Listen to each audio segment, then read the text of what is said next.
النهاردة هنعمل صدور الدجاج المشوية في القلاية الهوائية بتتبيلة سهلة وسريعة وطعمها خطير. في الفيديو ده هقولك ازاي نشوي الصدور وتاخد لون حلو بالشكل ده، وفي نفس الوقت نحافظ عليها طرية وجوسي ما تنشفش معانا في القلاية.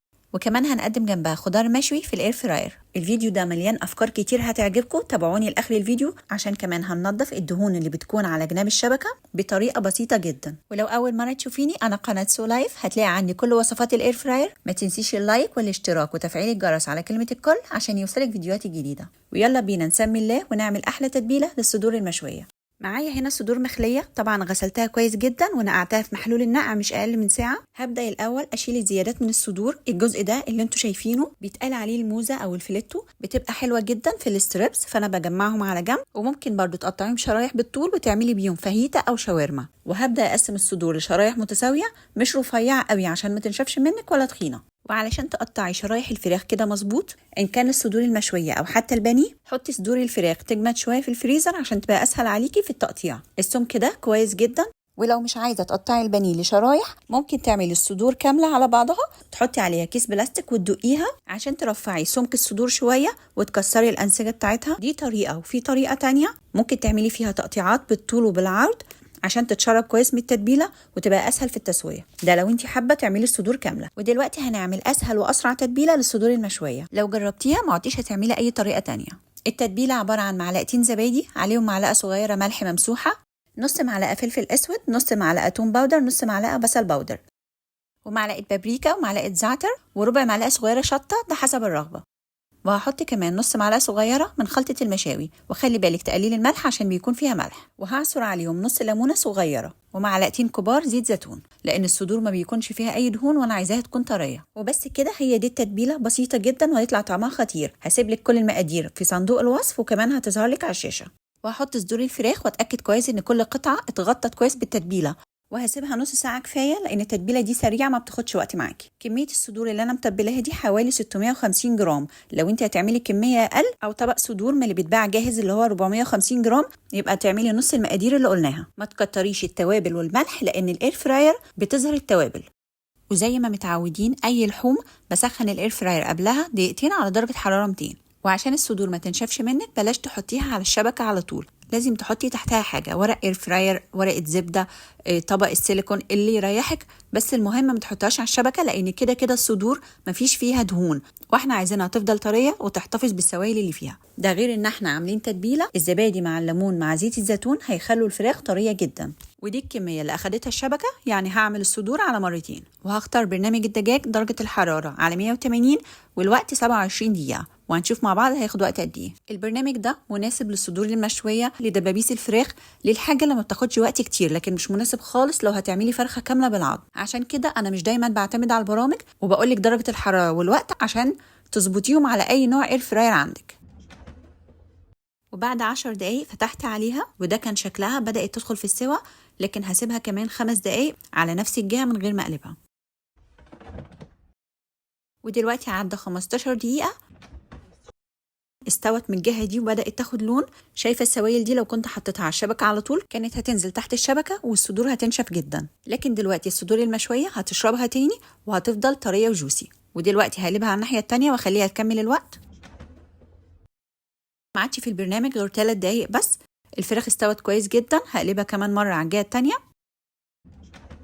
اخر 3 دقايق هزود درجه الحراره على 200 عشان تاخد لون شوي حلو زي ما انا عايزه.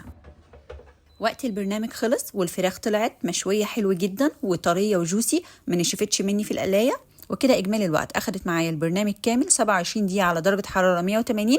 واخر 3 دقايق في البرنامج زودت درجه الحراره على 200 عشان تاخد لون شوي حلو. وطبعا الوقت ممكن يزيد او يقل حسب سمك شرايح الفراخ اللي انت مقطعاه.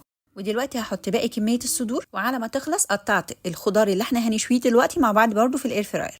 قطعت بطاطس وجزر على شكل مكعبات، ولو عندك كوسه قطعيها معاهم، ونزلتي بيهم في ميه مغليه يتسلقوا دقيقتين او 3 بالكتير. انا مش عايزاهم يستووا عشان ما يتهروش. انا ما بعملش الحركه دي غير مع الخضار المشوي او الخضار السوتيه، عشان لو حطيتيه في الاير فراير ياخد الوقت كله بتاعه، هتلاقي الخضار وهو بيتشوى هيكرمش، وخصوصا الجزر، وشكله مش هيعجبك. فباخده مش نص سلقه، لا هما دقيقتين 3 بالكتير، عشان يحتفظ بشكله، وعشان كمان يقلل في وقت التسويه في الاير فراير. وحطيتهم في نفس الطبق اللي كنت متبله فيه الفراخ عشان ياخد من طعم التتبيله، وهقطع عليهم كمان بصل عشان يتشوى معاهم، واحط عليهم شويه من زيت الزيتون ورشه ملح ورشه بابريكا ورشه زعتر، وهقلبهم كويس مع بعض.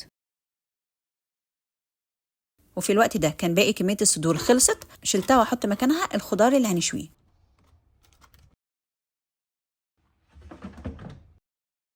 وهظبط الوقت 10 دقايق على درجه حراره 200. وبعد 10 دقايق افتح عليها عشان اقلبها. شايفه الخضار بدأ ياخد لون شاوي. ودلوقتي فصلت الشبكة عن الحلة عشان أقلب الخضار، ودي غلطة بشوف كتير منكم بيعملها. عشان تقلبوا الحاجة بتشيلوا الشبكة بالحلة بالأكل اللي جواها، وزن كبير جدا على الإيد، وفي ناس بتتكسر منها الإيد بالسبب ده. وهظبط الوقت كمان 5 دقايق على درجة حرارة 200. وهيطلع الخضار المشوي معايا بالشكل ده. لو حابة تزودي الوقت أكتر من كده، أنا بالنسبة لي الخضار المشوي بالشكل ده كافي جدا، وتقدري تعملي الخضار السوتيه بنفس الطريقة. وكده نبقى عملنا النهاردة صدور مشوية وخضار مشوي في القلاية الهوائية، وقدمت جنبه رز بسمتي بالبسلة والجزر. وعلى فكرة أنا بعمل الرز البسمتي بالمية اللي أنا بسلق فيها الخضار. ودلوقتي يلا بينا نشوف الاير فراير ونشوف هننضف الدهون اللي في جناب الشبكة ازاي. كتير منكم بيحب يستخدم ورق الاير فراير أو الأطباق السيليكون عشان ما ينضفش الاير فراير كتير ويحافظ على القلاية. انا معاكم بستخدم ورق الاير فراير برضو، بس مش في كل الوصفات. وفعلا حافظتي على نظافه الشبكه في المكان ده، لكن برضو في دهون بتطير وبتيجي على جناب الشبكه، ودي حاجه مضايقه كتير منكم. لو مشيتي ايدك كده على جناب الشبكه هتلاقي دهون بالمنظر ده. هي دي الدهون اللي دايما متضايقكم وبتسالوني ازاي ننضفها. عايزه اقول لك ان الدهون دي فعلا بتبقى رخمه جدا، وخصوصا لو استخدمتيها كذا مرة من غير ما تشيلي الدهون دي بتثبت قوي، وبتبقى صعب جدا تنظيفها، وبتعمل زي نقط سودا كده زي طاسة الزيت العادية. وبكرر كلامي، عاملوها زي ما بتعاملوا الحلل التيفال او الجرانيت. حاولي تنضفيها اول باول، ولو مش قادرة تنضفيها في نفس اليوم بلاش تستخدميها تاني غير لما تقدري تنضفيها، عشان الدهون ما تثبتش وتبقى صعبة جدا. دلوقتي هنضفها معاكم بحاجة سهلة موجودة في كل بيت. انا هستخدم المرة دي في تنظيفها الوايبس. اي نوع وايبس عندك في البيت هينفع، مش شرط نوع معين. هبدأ أمسح الدهون بالشكل ده، والأفضل تكون القلاية لسه دافية عشان الدهون تكون سايحة وتعرفي تمسحيها بسهولة. حد هيقولي طب ما الوايبس ممكن يسيب ريحة في الاير فراير ومينفعش أحط الأكل بعدها. أنا اللي يهمني إنك تشيلي الدهون اللي في جناب الشبكة أول بأول عشان ما تلزقش وتبقى رخمة معاكي، واغسليها بعد كده في أي وقت براحتك ونشفيها. وانتي بتنضفيها حسي بايدك كده اي مكان فيه دهون وركزي عليها. انا لقيت الحته دي فيها نقط سودا صغيره فهركز عليها عشان اشيلها خالص. وفي طريقه تانية بعملها للدهون اللي بتبقى في جناب الشبكه. بسخن الاير فراير فاضيه 5 دقايق على درجه حراره 200 عشان الدهون اللي في الجناب تسيح، وبعدين برش عليها شويه دقيق وبفركهم بايدي، بتشيل كل الدهون خالص. وبرده بعد كده تغسليها بشويه ميه وصابون سائل وتنشفيها. ومره تانية هصور معاكم طريقه تنظيفها بالدقيق. هجيب منديل تاني نضيف عشان ألمع باقي الشبكة والحلة وكمان الاير فراير من بره. ودلوقتي الشبكة نضفت خالص زي ما انت شايفة. هنشفها معاكم منديل عادي عشان تشوفي ان الاير فراير بجد نضفت وما عادش فيه اي دهون هتطلع في المنديل.